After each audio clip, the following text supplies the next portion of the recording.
posebega doživimo tudi,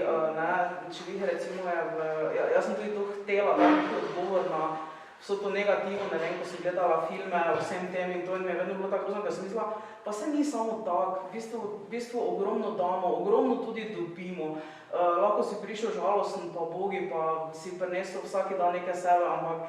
se mi zdi, mi je bilo tako fascinantno, ko nisi mogel tega skriti, ko ne glede na to, kako si se namaskiral, so vedno rekli, ja, dan si pa žalostno, pa kak, če pa res se ful trudim, pa ne.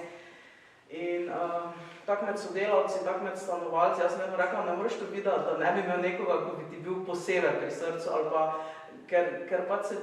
take kemije čisto ustvarjajo, se mi zdi to čisto legitimno in pač zato sem htela v knjigi odgovoriti v bistvu na to, da je življenje in delo v taki instituciji v bistvu ena čisto samo svoja kultura, čisto en samo svoj svet in tako ne more življenje nekoga posameznika reči, če je dobro ali je slabo ali je lepo, isto tako je za življenje v instituciji, nekateri si jo pomorejo, nekateri najdejo svojo pot, nekateri najdejo sebe, nekateri najdejo svoj smisel, nekateri najdejo samo varnost in se rešijo vseh tegob, ki so jih imeli v življenju in v bistvu dosti je takih stanovalcev, ki so tako zelo tudi prizadeti, da tega sploh ne dojema ali pa da mi sploh ne vemo, na kak način karkoli dojemajo.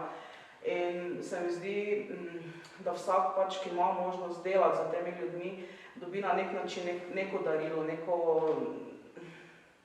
pač da si poklican in da ti je dano, da lahko delaš z temi ljudmi, ker je to v bistvu te obogati za celo življenje. Če moraš marsičesu se odreči, pa marsikaj moraš dati, pa marsikaj moraš, je pa to vseeno eno tako res bogatstvo, ki te spremlja potem celo življenje.